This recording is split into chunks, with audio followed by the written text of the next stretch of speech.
evangelist ana m ekene gị afọ m bụ Chukwu Frederick nke ji okwu na ọrụ onwe ya na nkerefi wee ma the acting chairman Emmanuel State Landlord Association nke dị n'Ọkụzụ Umeze Gbọọ Ọba.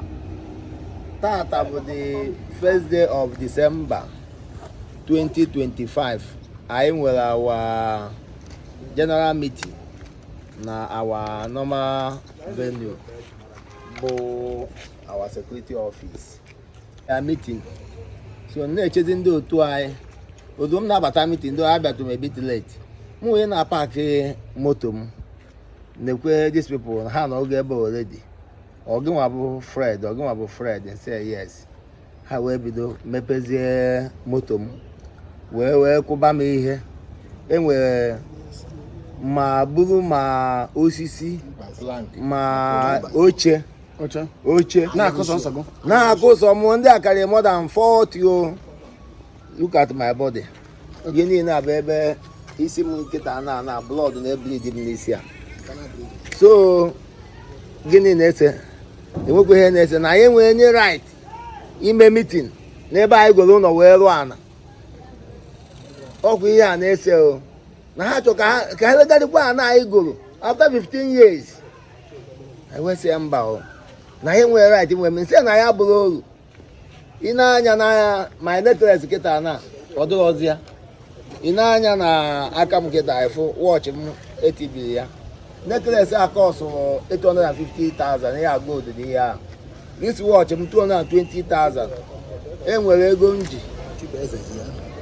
m ji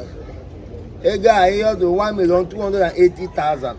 onye lead the operation bụ the vice chairman obodo Chibeze Nnaji maka the chairman ya bụ Bishop bi Lagos. Onye lead the operation bụ Chibeze. So ihe niile aga ha kụgide ma secretary ka n'ụlọ ọgwụ asa talking to you now. Secretary nọ n'ụlọ ọgwụ. Secretary ha na ma minute book anyị even ha akụchaziri ya na wee gabazie house to house. Ndị niile asị nọ afọ ebe 3 people gbakọ akụka gate ndị a. Akụka gate ndị a ihe a na-eme today. Today bụ first day of December. So I go na police station Ọba. Wee bịa nye report. The DPO refer m Igwe. So ejego na be Igwe asị na Igwe anọ ya. Ịghọtago and then when council meeting. So enweghị onye mere m attend wee bịazie na ya return DPO wee take statement m gwa m eji nọmba dị Chibeze mkpọ ya. Chibeze bịa na station kịta na azụ station ka anyị nọ wee a na-ekwu ivi na-aga eji katapila wee kutu ebe m na-aga eje na be m tata na-aga awa na be m ọkụ na ọmụnwa bụ onye na-eme ihe niile na-eme na mụnwa kwuru na agara na aya ego nsị ọ na-abụ onye gocha ana wee ego ha nwapụ a na-apụ ga golo ana bụ onye Enugu steeti at least ọ gagodo n'Enugu steeti golo ana lụọ ya biri ọma na ihe na-eme adịghịzi. So ụmụ nwanne ihe na-eme anya n'iru efu ka m si wee nọ condition ha dosara m. How many people ka ha tiri today? Ndị ha tiri tata na-akarị 10 people. Ha karịrị 10 people. Ndị nọ na station bịara station kịta rọch ọgwa jebe ụlọọgwụ kịta na ha karịrị 5. Because mgbe o nwere nke mfọ nọ dị na secretary na onwe ya emega admit na ụlọọgwụ kịta na nọmba ya da agazi aga agbanyụ fonu ya. Okay, now ihe ha ji etu na ife bụ na ọ nọ na-eme meeting. Na anyị bịara ime meeting ebidobedi meeting. Okay, ọ na-achị meeting. Na anyị nwere right ime meeting. Unu enwe right ime meeting. Meeting ndị Landlord Association ebe anyị gụrụ ana na anyị nwere any right ime the meeting. Former chairman because no ha nwa na-eti chairman ha nwa na-ewepụ. Okay, ndị obodo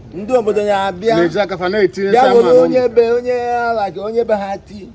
Sa anyị etikatago mgbo na aga wee gwa ofu onye otu ha na-eyi uzu wee ti.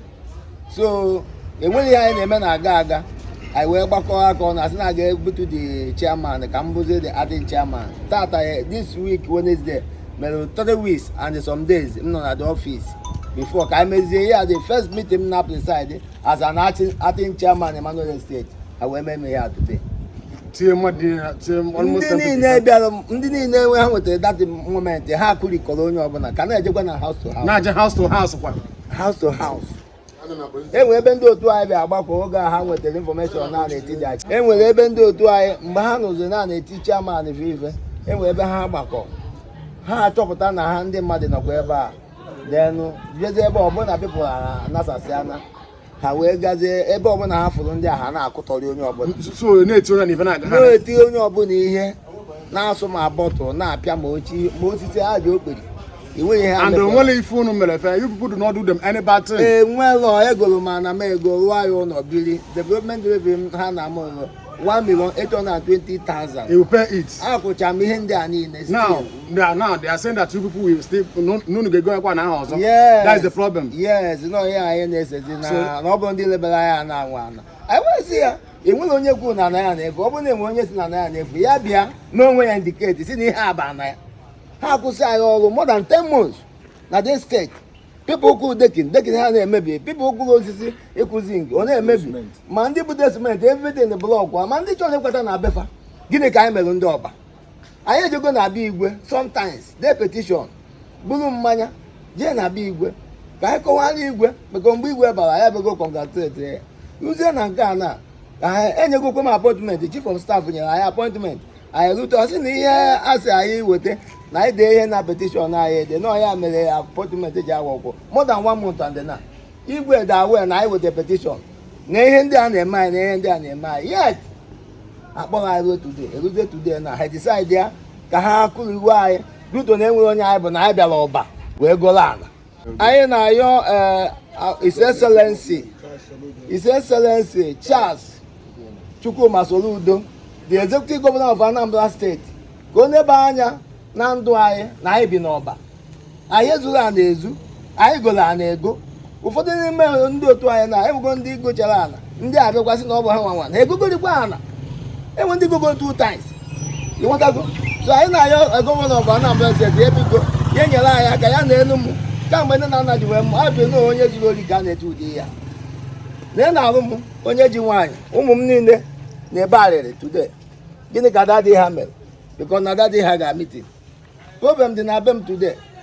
onye be m si na ka anyị kwapụzie ka anyị baa tenant onye rụtara ụlọ ebe obi ya na ndị be ya for many years so anyị na-ayọ gọvanọ biko nyere anyị aka na anyị na-efu efu n'ọba ọ bụrụ otu a ka esi ele ala ebe ọzọ ndị ọba na ha na-ebi na be mmadụ ndị mmadụ biko na unu tiri anya onye fụ ihe a na anyị biko ya shi aba ya ka ọ gaa viral na anyị na-anwụ anwụ n'ọba onye a ga-asị ka anyị kọmplen ene na iru m site nne na nna ji wee mụma enwebeghị onye tiri m ụdị ihe a na-abụrụ ndị ọba anyị otu m ga-edosa n'ụlọ na-enye ha nri na-enwere ihe mere ya so ebe a na okwu karịrị mana ihe a na-etiri m nkịta na ụlọ ọgwụ ka m na-achọzi ije na ọjọọ ọzọ abịa m teke tritment na nke famasi abịaje steshọn nkịta na ha enyego m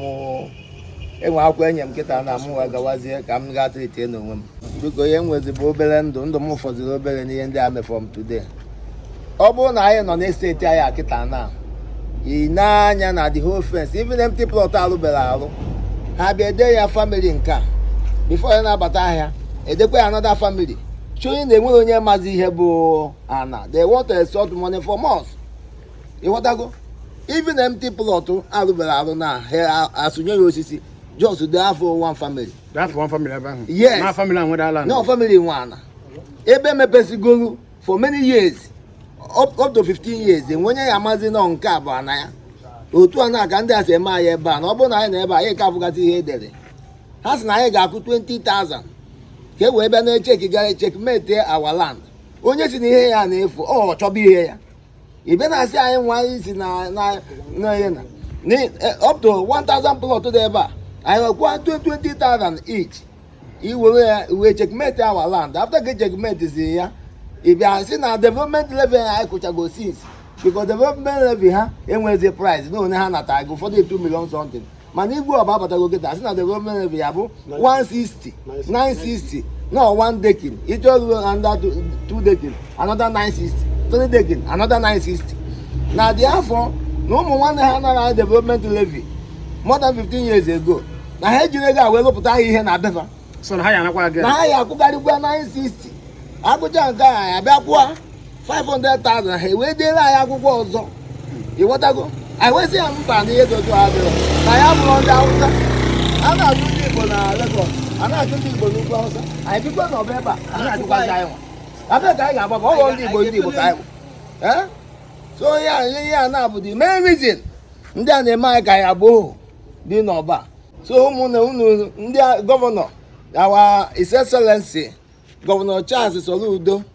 ọrụ atụ egwu na Anambra steeti anyị na-ayọ gị biko na ya dị ọzọ save even ndị meme agbafugo na be m today as I'm talking to you now m ga-esi from hospital na-agazi ahịa because ha sịrị na m mere escape n'aka ha kwesịrị igbu m egbu today onye na-ekwu ihe a bụ the vice chairman ọkụzụ meze egbe ọgụ bụ Chibeze Nnaji onye na-agwa anyị ihe ya na ha na omego m ji cash nji today necklace m yi bụ gold 850,000 ha ji ya ha na m cash nji 1,280,000 ha ji ya watch m 220,000 ha were ya n'elu ka abụ mmadụ isi nsọ ụtụ daalụ. nke bụ eziokwu ihe na-eme na Anọba ọ na-agbazi anya mmiri because ọnwụ na ọ metụta ha mụnwa n'onwe m ma ebe m ga-esi bido na ebe m ga-akwụsị nke mụnwa na mee deti ka nne echeta ezi one guy a na-akpọ Chukwuemeka Odumegwu Ojukwu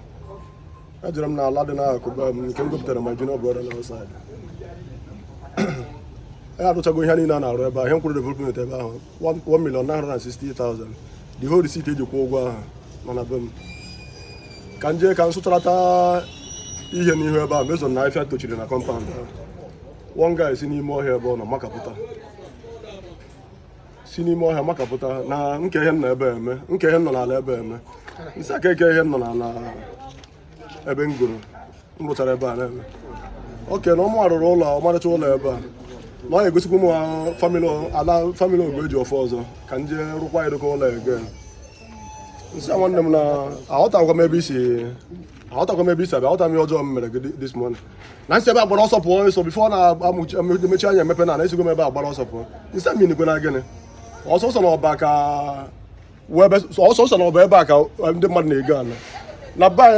nna m Abịa steeti na ọ nwere ndị mbịara mbịa bịakwara gbakwa na arụgasịa ụlọ na anyị na-anabata ndị ọbịa anabata ọ bụrụ na nwesa chụsasị anya achụsasịrị eche m na asị na onye bata ọba abara ya ka ego batazi ọbịa were okwere na mma na oisi na-achụgharịzi onye a na-etere ete laif onye ha ọ sị na m bifo ọ na-emepe anya na ezigbo m ebe afọ nche na na-egwu egwu dis guy buru shovel pịawasịa m azụ nsị a na ahụ adịghị m na otu ọnọ na mmanụ ụsa nwere onwe nyetere m ga-emenwu ya ọ sị na ọ ga aka mma na o gburu m ebe a enye m n'ime ala na kọmpaụnd ebe a ọ bụrụ oge otiwe mkpu kpọnwa ụmụnne ya pịa shovel dọkasịara m akwa niile yi eji m vidio ebe eji m evidensị ebe a deti ka nne chitezi mbịa kọmplen ọrụ ndị landlord ibe m si alekwa ihe m na-agabiga asịrị a ga-eme peace a ga-eme udo na ka ọgụgụ m chiaman mecha jee n'aka chiaman be ha kọwasịara ya si alekwe ọ nwenkwa ihe mere ya na m jere ka nje sụọ ihe dis guy buru showel pịawa m dọkasịara m akwa gbado m aka n'onu si m na iwu megide ha ga-eli m na kọmpanị nsị abịta ọnwa nwa anaghị esi eme ebe niile nna ndị a kpọọ the whole youth ọ bụrụ oge ndị youth niile abịa ka ihe n'ebe na mgba ọsọ pụrụ ebe a Chukwu mere m amara ama na fon atọ nje eji m ofu kwafa iru dị gaa mgbe o bu shovel abịa so ndị a wakpozie m ebe a na nweta fon anyị mee ya nweta fon na mkpọata aja mgbe uche ha adịghị ha zuo fon ahụ so nwere dị evidence tụọrọ na grupu anyị a sị na a ga-ama ihe mere ya up to na since 10 months ndị ekwebe na anyị ga-arụ ọrụ optin ije ebe a na-agwa gị na afọ etochichego ebe niile ifise ama mma nka manwụzi ụzọ baa ebe m gụrụ ala m kwụrụ na 1,900,000 something development ama mma nka manwụzi ụzọ baa ebe ahụ again ọ bụrụ afọ mmadụ na-ata na ọba na otu a ka anyị nọkwa ka anyị jee meeting our acting chairman bụ Frederick Okwunọrọ onwe ya ndị mmadụ na-abịa ofu mmadụ obere oge ndị youth ndị ọba wakpokwa ebe a nke a na-akpọ vice chairman ka afa ya Chibeze with ndị otu ya wakpo ebe a bido kụwa ya more than 10 people onye ndị a kụwasịrị ilu taa some people nọ n'ụlọ ọgwụ so anyị bịa ka anyị mee ka anyị ntịrị na police station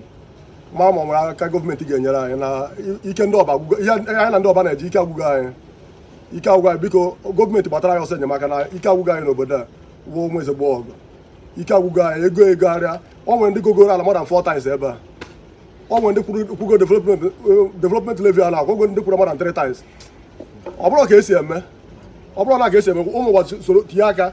kọwara anyị na ọ bụrụ ka esi eme ka anyị mara ihe mere today ebe anyị bịara meeting ha chụsasịrị anyị ebe anyị gbakwuru ọsọ gbakwuo ka anyị dịkwa save ebe ahụ ha bịakwara ebe a bịa kpakasịa geeti ebe a kụọ ndị mmadụ ihe ebe ahụ ma fensị na ihe niile ndị mmadụ agbasasị ya so anyị since ụtụtụ anyị gara meeting otu a ka anyị si na-agbagharị wee bịaruo ebe a by this time na police station ebe anyị gara aga anyị na ebe a chịchara DPO ejeje chịchara DPO akpọ the people ndị tiri anyị ihe ebe a anọkwa ebe ahụ n'iru anyị ebe ahụ si ha lawakwa otu a ka esi eme n'obodo a ndị ọba ụdị ha si enye anyị otu ha si amatriti anyị n'ọba ebe a anyị alaikighi ya ha enyela anyị nsogbu too much ọfịa eruchichego ebe niile ebe anyị nwere ala n'ọba ebe a ruchiche ihe niile anyị rụrụ ebe a onwezie ụzọ anyị si aga ha na-achụ anyị ọdụmma so anyị na-akpọ mba ụwa ka ha bịa were anya ha soro anyị wee fụ ihe anyị na-afụ na ala ọba ka ha soro anyị fụrụ na udu mmegbu a ọ karịkwala ọya ka anyị ji na-etiku ndị ọha na ọha na eze na mba ụwa ka ha bịa nyere anyị aka ndewo. Okay, cheche unu report na police station Oba. Yeah. So okay, now the police people allow them to go.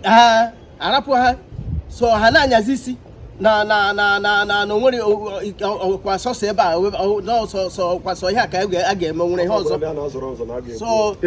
ka na-abara na a ga-egbu oke onwe ha na-etere na ha ga-egbu ọ ka mma na egburu ndị ahụ egbu ka ha nwụsị oke ha na-ekwu na ọka mana ogbu ndị ahụ egbu vice chairman anyị ka abarala mba na a ga-eti ife na abalị mba na a ga-egbu ya anọkwa today ha bịakwa ka egbuo ya ona ha shiri kwuo which means ha kwuo ha eme so anyị adụrụ save ya ụmụ Igbo unu egege ntị n'ihe ụmụnna anyị kwuru biko ife nna ya Gọvanọ Soludo ka ọ mara ihe ọ ga-eme na this situation because ihe abụ the first and second time this kind of thing na-apụta n'ọba bikonu and eji m opportunity wee na-agwa ndị ọba bikonu ma na ihe unu ga-eme about this situation a all this too much ka ife a na-eme na aghara cause ife ọzọ please government should know what to do about this situation because ọ mmadụ nwe ọgọdọ ewu na-ata ka ife aghara cause ife ọzọ because ihe abụ the first time or second time this kind of thing na-eme n'ọba bikonu ndị ọba mana na unu ga-esi wee setụrụ all this na-eme n'obodo unu